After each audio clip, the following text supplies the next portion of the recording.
ने कहा कि महाराज जी आप हो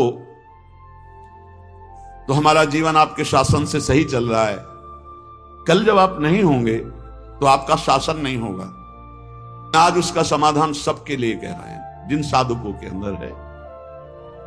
आप किसी मनुष्य की शरण में हो क्या?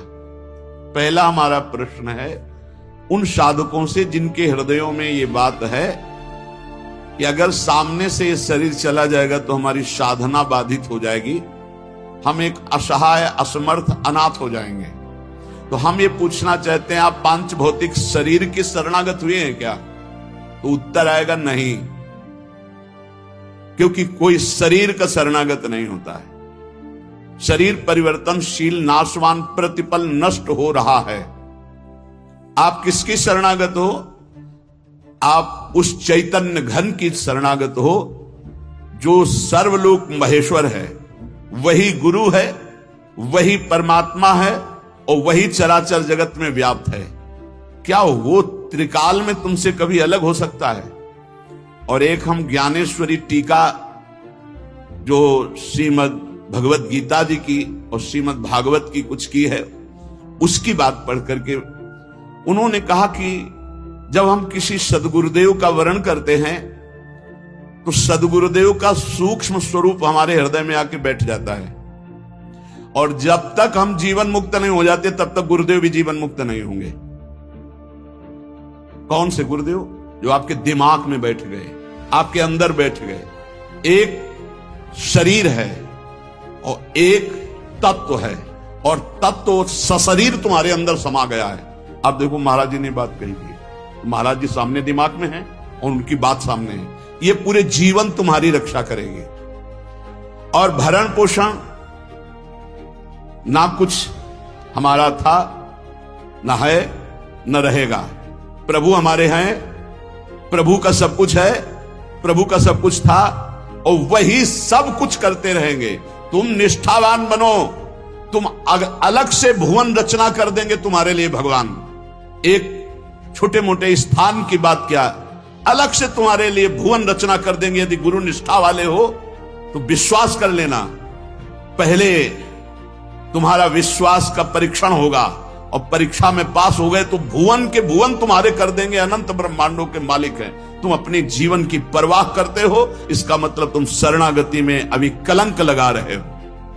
मेरा प्रभु बचपन से कह रहा हूं, इसीलिए बोल देता हूं, यह अहंकार बना ही रहेगा।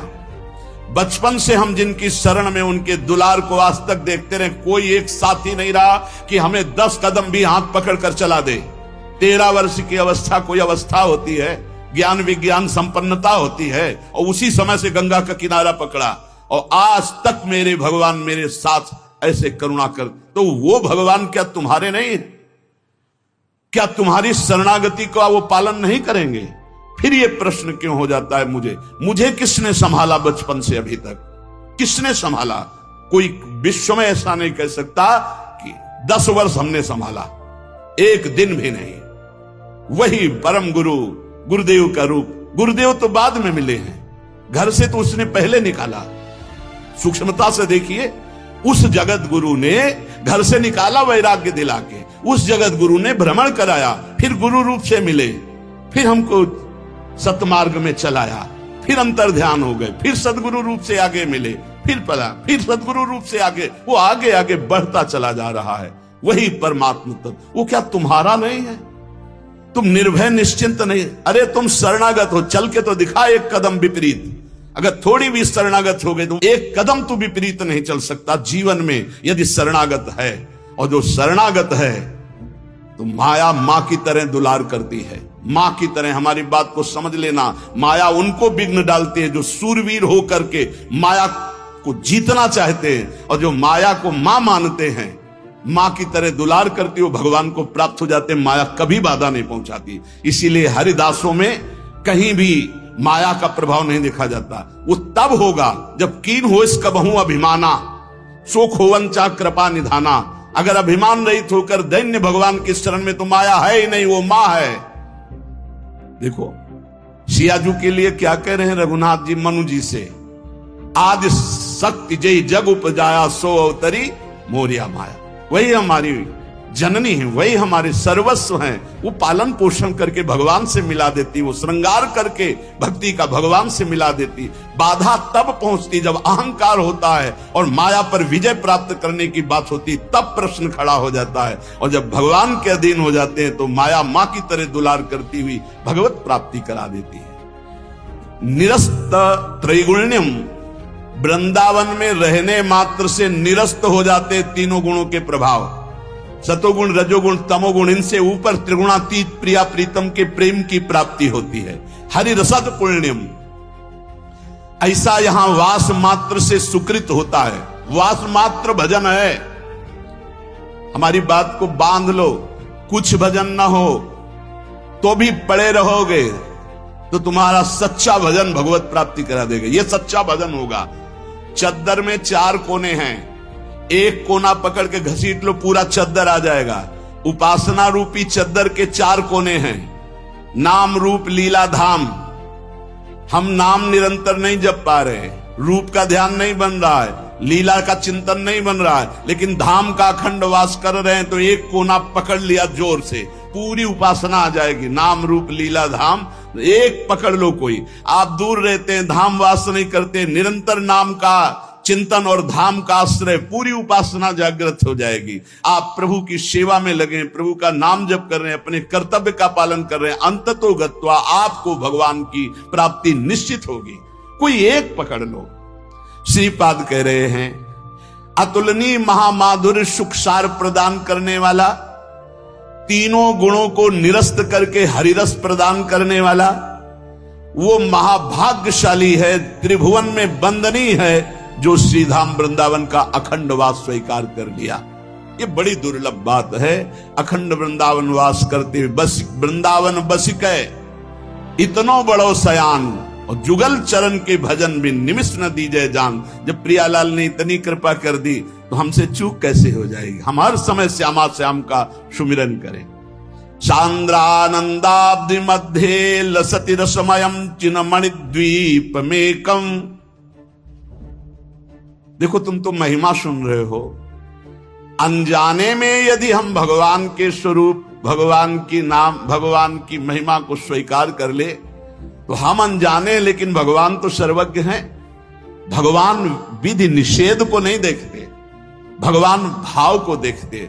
बस इसमें एक भाव, एकमात्र भगवान की शरणागति की पुष्टता होनी चाहिए।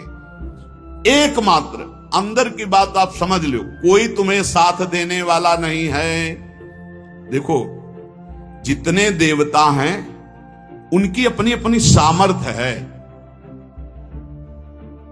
कोई भी देवता तुम्हें जीवन मुक्त नहीं बना सकता, कोई भी देवता सर्व पापों से तुम्हें मुक्त नहीं कर सकता। अधिकार है, मोक्ष देने का अधिकार केवल भगवान शंकर में, भगवान श्री हरि में। मोक्ष प्रदान करने का, जीवन मुक्त बनाने का अधिकार। इसीलिए जितने भी अन्य हैं वो सब लोकपाल हैं, वो अपनी सामर्थ्य के अनुसार देते हैं। हाँ, निष्काम भाव से किसी भी देवता का अगर भजन करोगे तो भगवान में पहुंचा देगा, वो आप भगवान श्री हरि के चरणों में पहुंचा देगा। श्री गोस्वामी तुलसीदास जी महाराज विनय पत्रिका में कह रहे हैं कि नाचत ही निसी दिवस मर्यो, तब ही ते न भयो हरि थिर, जब ते जीव नाम धर्यो। जब ते जीव कहलाया तब ते आज तक कहीं थिर नहीं हुआ। ये पुनरपि जननम पुनरपि मरणम पुनरपि जननी जठरे शयनम, बार बार ये चक्र चलता रहा नाथ। नाचत ही निसी दिवस मर्यो, रात दिन नाचते नाचते मर गया इस माया ने, नचा नचा करके हमारी दुर्दशा कर दी। बहुवासना विविध कंचुकी, भूषण लोभादि भर्यो।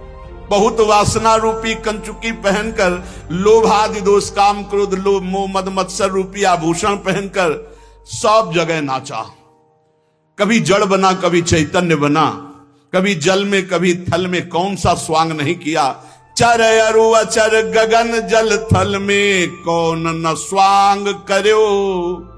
प्रभु कभी जड़ बना, कभी चैतन्य, कभी पक्षी बनकर के, कभी आकाशचारी, कभी पृथ्वीचारी। प्रभु क्या क्या योनियों में गया, क्या क्या